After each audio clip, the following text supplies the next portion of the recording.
시청자 여러분 안녕하십니까. 이제 마지막 심야 방송이 되겠습니다. 자, 여러분들이요, 오늘 검사 2명을 탄핵안을 발의를 했습니다. 자, 그래서 이제 24시간 이후 그 다음에 72시간 이내에 탄핵안 처리가 되지 않으면은 뭐 자동 부산이 되지만은요. 자, 지금 현재로서는 이제 민주당이 그야말로 168석이라고 하는 다수 의석을 무기로 해서 강행을 시도할 가능성이 매우 큰 것이 아닌가. 다만요, 이제 의장이 이거를 이제 어떻게 회부를 하느냐 마느냐, 이 의결을 처리하느냐 안 하느냐, 요것도 변수겠지만은요, 당연히 뭐 김진표 의장도 민주당 출신이니까 민주당의 이러한 시도를 외면하기는 어렵지 않겠습니까? 자, 그러다 보니까 지금 오늘 또 노란봉투법, 그 다음에 방송사법 다 강행 처리된 거 아니겠어요? 자, 그렇다고 보면은 요 문제에 관해서 지금 검찰이 부글부글 끓고 있어요. 그래서 오늘 퇴근 시간 직전에 대검에서 보도자료를 낸 바 있고요. 퇴근길에 지금 이원욱 검찰총장이 다시 한번 입장을 밝혔습니다. 자, 그래서요, 지금 검찰 부글부글 끓을 수밖에 없고요. 검찰이든지 일반 법조계에서도 이거 탄핵은 분명하게 법률 위반 사실이 있어야 되는데 법률 위반 사실이 있느냐? 이게 없다 이겁니다. 그래서 정치적인 의도로 비롯된 이 탄핵, 정말 비판받아야 마땅하죠. 그래서 이 검찰총장의 입장문을 말씀을 드리고, 또 한동훈 장관도 지금 탄핵안에 관해서 별도의 입장을 내놓고 있습니다.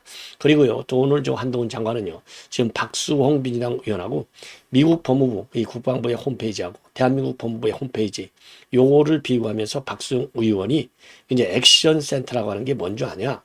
요걸 가지고 이제 싸움이 붙었습니다. 자, 그래서 결국은 뭐 한동훈 장관의 판정승이죠. 한동훈 장관이 굉장히 아주 스마트합니다. 이기지 못하죠. 예, 그래서 이 박수홍 의원하고 한번 붙었는데 그 내막을 쭉 정리해 드리도록 하겠고요. 그 다음에는요, 또 중요한 것 중에 하나가 조희대 대법원장 후보자에 대해서 민주당이 꼬리를 바싹 내렸습니다.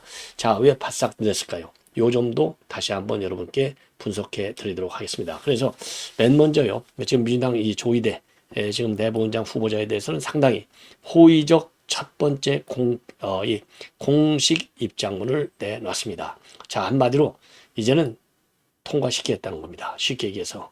왜 그러겠습니까? 뻔한 거 아니겠어요? 지난번에 1차적으로 우선요, 결론을 먼저 말씀드리면 1차적으로 이미 이균영 대법원장을 그야말로 이 대법원 원장 사상 30여 년 만에 처음으로 부결을 시켰어요. 그런데 연거푸 2번 부결시킨다?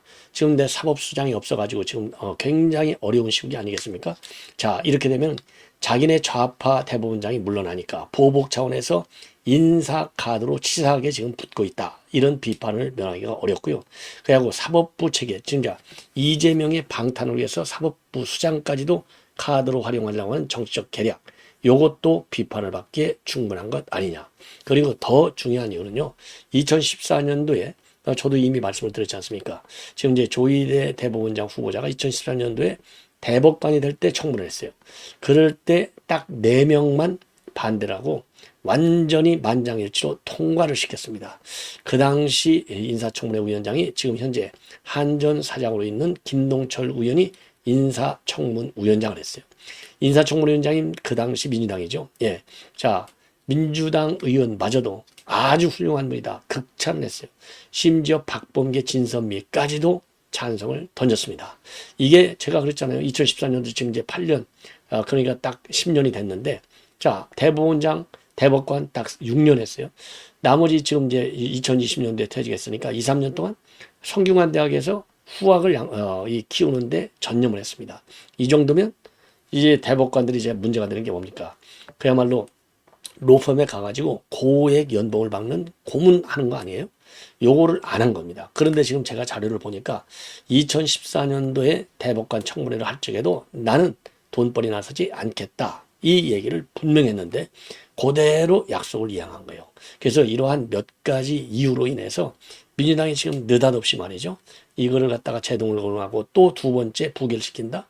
그러면 고스란히 그 모든 책임은 민주당에게 돌아가고 이거는 돌이킬 수 없는 다리를 걷는 거나 마찬가지다. 이렇게 판단이 됩니다. 그래서요, 자기네가 지금 이제 민주당에서요, 윤석열 정부에 좀 협조하는 차원에서 이 찬성표를 던지겠다. 이런 입장을 낸 것이 아니고 지금 제가 말씀드린 몇 가지 이유로 해서 이 조희대 대법관에 대해서는 절대로 반대 의견을 낼 수 있는 여건도, 사안도, 사건도 하나도 없어요. 그러니까 이제 꼬리를 바싹 내리고 있는 상황입니다.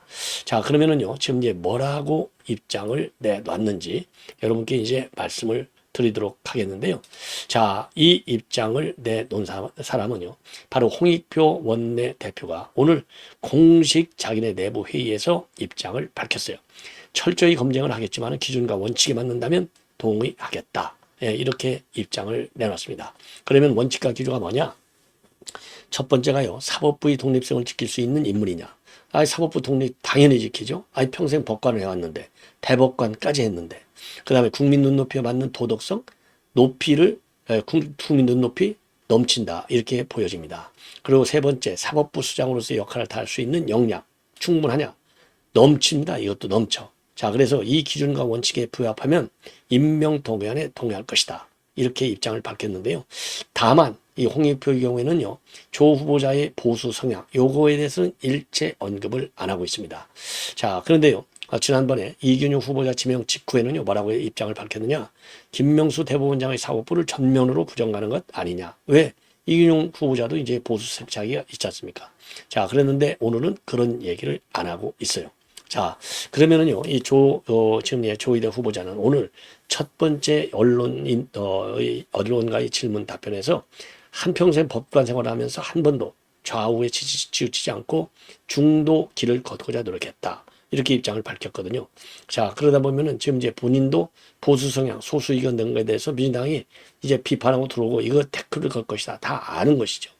자, 그래서 이렇게 이제 조심스럽게 일단 중도길 딱 일단 밝히고 있어요. 자, 그런데 이제 민주당에서 얘기 나오는 걸 보면은요, 보수성에 대한 우려는 있다. 그리고 이종석 헌재 소장 후보자와 경북고등학교 선 후배인 점도 문제다. 그러면서 송곳 검증을 하겠지만은 선입견이 있는 것은 아니다. 예. 자, 그래서 지금 이제 트집 잡으면 잡을수록 불리하다는 것을 아는 거죠. 자, 그러면은요, 지금 이제 대법관, 그러니까 2014년도 표결 때는요, 230명의 찬성표, 반대가 4표밖에 되지 않았어요. 자, 그래서 그 당시에 이제 이 박근혜 전 대통령이 대구 지방법원이었던 이 조희대 판사를 대법관 후보로 2014년도 2월에 지금 이제 지명을 했어요. 그런데 300명 국회의원 가운데서 234명이 투표에 참석을 해서 찬성 230, 반대 4표인데 그야말로 초당적 지지를 한 겁니다. 자, 그 당시 청문위원회 위원장 김동철 의원이었는데요. 자, 보고 과정에서 뭐라고 했느냐? 도덕성 측면에서 특별한 흥견을 찾아보기 어렵다. 대법관으로서 직무를 무난히 수행할 수 있을 것이다. 그리고 이번 청문회는 병역 기피, 탈세, 위장 전입, 부동산 투기 같은 불미스러운 사안들이 전혀 제기되지 않았다. 따라서 여야 간에도 아무런 논란이 없이 청문회가 무난하게 진행된 것을 매우 뜻깊게 생각한다. 그러면서 그만큼 빼어난 인물이다라고 하는 것이 그 당시 이제 청문 결과로 나온 겁니다. 그리고요, 이 임명동의안 경과보고서 채택은 모두가 이의가 없다. 그래서 만장일치로 이루어졌는데요. 인사청문 특위에는 민주당의 박범계, 진선미가 있었는데 이 사람들조차도 반대를 안 했습니다. 자, 그리고 그 당시도 굉장히 소신껏 입장을 발표했어요. 5.16 쿠데타다. 그리고 이제 유신헌법 권력 분립을 후퇴시키고 국민 기본권을 약화시킨 바람직하지 못한 헌법이다. 소신껏 답변을 했습니다. 그리고요, 로펌 대법관 마친 이후에 로펌에 갈 계획이 있느냐? 영리를 목적하는 일은 않겠다. 이렇게 입장을 밝혔습니다. 그래서 그 당시 2014년대 밝힌 대로 성균관대 로스쿨에 가서 석자 교수를 해 오고 있어요.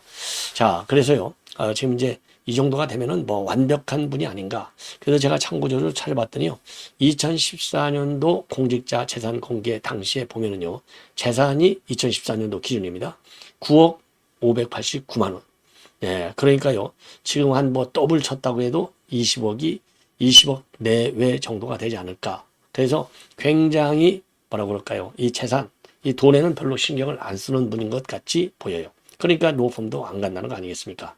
자, 그래서 그야말로 이 청문회 통과에 장애되는 요인은 하나도 없다. 이렇게 보여집니다. 자, 이번에는요, 한동훈 장관하고 그다음에 박수홍 민주당 의원이 오늘 지금 내 예결 특위에서 딱 정면으로 부딪혔습니다. 바로 뭐냐? 그 민주당 이 박 의원이 얘기한 것은요. 바로 미국 법무부 저스티스 미국 법무부의 이제 홈페이지하고 한국 법무부의 홈페이지를 딱 띄워놓고 질문을 하기 시작한 겁니다. 바로 이 질문의 핵심은 바로 뭐냐? 이 지금 우선요. 이거를 딱 이렇게 박송이 아니라 김수흥 의원입니다. 예, 죄송합니다. 김수흥 의원. 예. 이걸 이제 비교하는 자료 화면을 딱 띄워놓고서 심의를 질문을 하기 시작했어요. 예, 그러면서 호흡에 이제 액션 센터가 있는데 액션 센터가 뭐 하는 건지 아느냐 모르느냐 이걸 가지고 모를 거라는 잔정하에 질문하기 시작했는데 한동훈 장관이요 안다 모른다는 끝까지 얘기를 안 해요. 제가 보기에는 뭐 알 수도 있고 모를 수도 있겠죠. 왜냐하면 뭐 벌써 이제 법무장관은 이제 오래되고 본인도 매일은 안 들어가지 매주는 안 들어가 보지만 한두 번은 들어가 봤다는 거예요. 그러니까 한두 번 들어가 본 걸로서는 모를 가능성이 좀 많을 것 같아요. 그러니까 끝까지 질문을 하지 안다 모른다는 절대 얘기를 안 하는 겁니다. 입을 꽉 잡고. 그러니까 이제 김승우 의원도 엄청 열이 받쳤겠죠. 자, 그런데 이제 이 질문의 시작은 바로 뭐냐? 자, 의원이 질문했는데 사실 뭐니다? 이렇게는 인권 침해다. 그러니까 이제 평소에 한동훈 장관이 야당 의원들, 민주당 의원들이 질문하면 적극적으로 반박했지 않습니까? 요거를 비판하기 위해서 인권 침해다. 이렇게 몰아붙인 거예요. 그러니까 한동훈 장관, 이런 건 금수저냐? 이렇게 대답을 했습니다. 그리고요, 미국 법무부하고 한국 법무부 홈페이지를 비교하는 자료 화면을 딱 띄운 뒤에 저는 매일 미 법무부하고 국무부 홈페이지에 들어가서 미국의 시민들을 위해서 그 다음에 세계 인권과 평화를 위해서 하는 일이 뭔지를 본다. 근데 한동훈 장관은 미 법무부 홈페이지에 들어간 적이 있냐 물어봤어요. 그러니까 의원님처럼 매주 들어가 보지는 않는데 한두 번은 들어가 봤다. 그러니까 김수영 의원이요. 미 법무부 홈페이지 밑에 보면은 액션 센터가 있는데 그게 뭔지 아느냐? 한동훈 장관이 예, 말씀하십시오. 보고 있습니다. 말씀해 주시면 제가 듣겠습니다. 자, 그러니까 이제 김수홍 의원이 이게 자기가 질문하는 취지대로 이게 잘 안 돌아가잖아요. 다시 한번 말씀을 드릴게요. 자, 이 자료 화면이 여기 액션 센터라고 지금 보이잖아요. 여기 액션 센터. 빨간 사각형 안에 액션 센터가 있고 그 예시들이 쭉 이렇게 되어 있는 겁니다. 우리 대한민국 법무부 홈페이지에는 이런 게 없어요. 예. 자, 그러니까 이제 이 김수흥 의원은 이걸 가지고 한동훈 장관을 좀 몰아칠 수 있겠다. 아주 자신만만하게 나온 것 같아요. 그러니까 자꾸 이제 묻는 거예요. 자, 그런데 이제 대답을 하고 질문하라. 그럼 내가 얘기하겠다. 그러니까 이제 김수흥이 열받아갖고 이제 표정이 굳어집니다. 그러면서 근데 우리나라 공무원들은 저렇게 답변하는 것도 저에 대한 적이라고 봅니다. 그러니까 좀 거시기하다 마음에 안 든다 이거죠. 모르면 모른다. 자세히는 모른다. 이렇게 답변해봐. 이렇게 답변해달라. 또 요구합니다.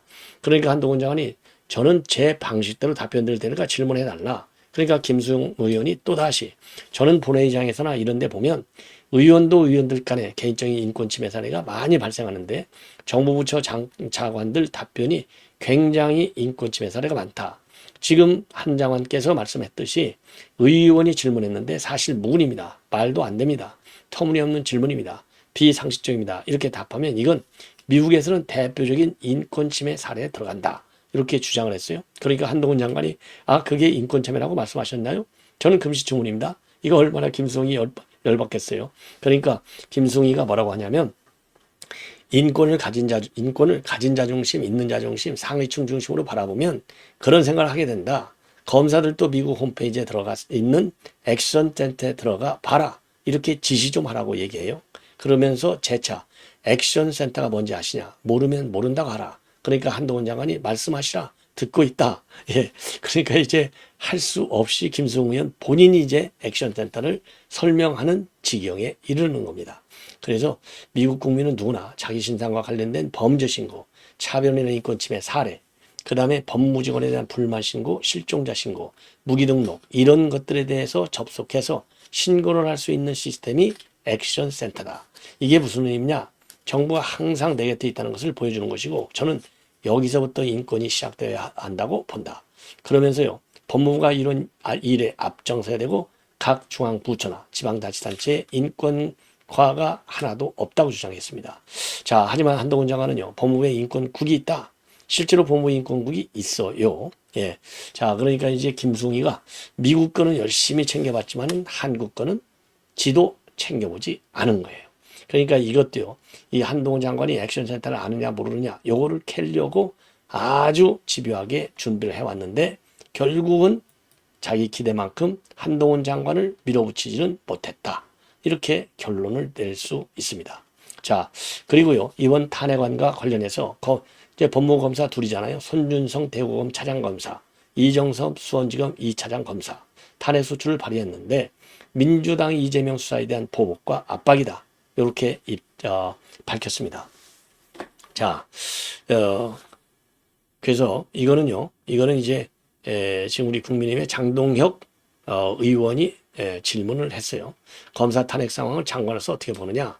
국민이 관심을 갖고 평가해 주시리라 생각한다. 그러면서 이거는 이재명 수사에 대한 보복과 압박이다. 옳은 얘기죠.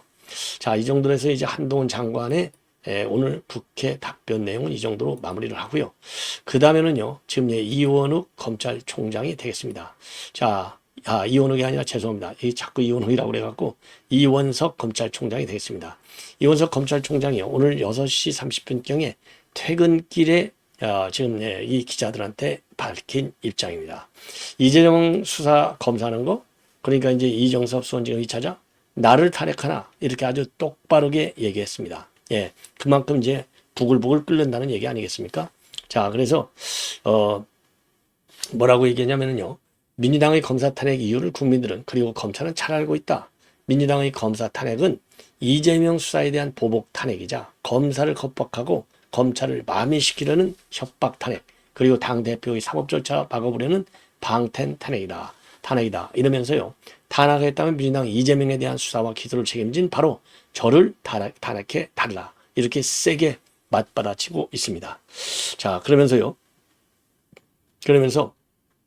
검찰이 마음에 들지 않는다고 검사를 탄핵한다면 앞으로 마음에 들지 않는 판결을 선고한 판사들을 탄핵하려 들지도 모른다. 그래서 이러한 부당한 탄핵은 그만둬라. 예. 그리고요. 검찰은 국민들을 위해서 일하고 싶고 검찰에 일할 기회를 주시기를 간곡히 부탁을 드린다. 예, 그리고요. 두 검사 탄핵 사유가 명백하다. 이렇게 민주당이 주장하고 있잖아요. 여기에 대해서는요. 헌법에서는 파면을 정당화할 정도로 중대한 직무상 위법에 대해서만 탄핵을 인정하고 있는데 앞서 탄핵된 안동환 수원지검 안양지청 차장검사는 사건 처리 9년 만에, 그리고 손준성 검사는 1년 반 만에, 그리고 이정석 검사는 민주당에서 얼마 전에 의혹을 제기하고 바로 탄핵을 했는데 그렇게 탄핵이 될 만큼 비위가 명백했다면 왜 9년 1년 반 동안에는 가만히 놔두고 있다가 지금에 와서 이 시점에서 탄핵을 하느냐? 이거 도저히 의문이 아닐 수 없다. 그러니까 이게 정치적 의도를 갖고 탄핵했다. 이렇게 주장을 하는 겁니다. 자, 그래서요. 이재명에 대한 수사를 진행하는 검사를 포함한 탄핵안이 발의되고 의결된 것에 대해서 정치적이라고 해석하지 않을 수 없고 검찰과 사법을 정쟁에 끌어들여서는 절대 안 된다. 이렇게 비판을 하고 있습니다. 예. 그러면서요. 국회의원들 얼마나 지금 문제가 많은 범법자들이 많느냐. 하나씩 예를 들고 있어요. 자, 그래서 뇌물을 받은 국회의원, 불법 정치자금을 받은 국회의원, 보좌관을 추행한 국회의원, 피해자 할머니의 보조금을 빼돌린 국회의원, 국회에서 폭력을 행사한 국회의원, 부동산 투기를 한 국회의원, 가상 자산을 국회에서 투기한 국회의원, 이 사람들에 대한 탄핵이나 제명은 우리 현실상 불가능한 것 아니냐. 자, 그래서 이게 지금 이 민주당이 오늘 탄핵하려고 한 거, 이거 말이죠. 어마어마하게 지금 화가 나 있는 겁니다. 자, 그러다 보니까요. 오늘 이제 대검도 지금 오늘 이 탄핵안에 관해서 즉각적으로 입장을 낸 바 있어요.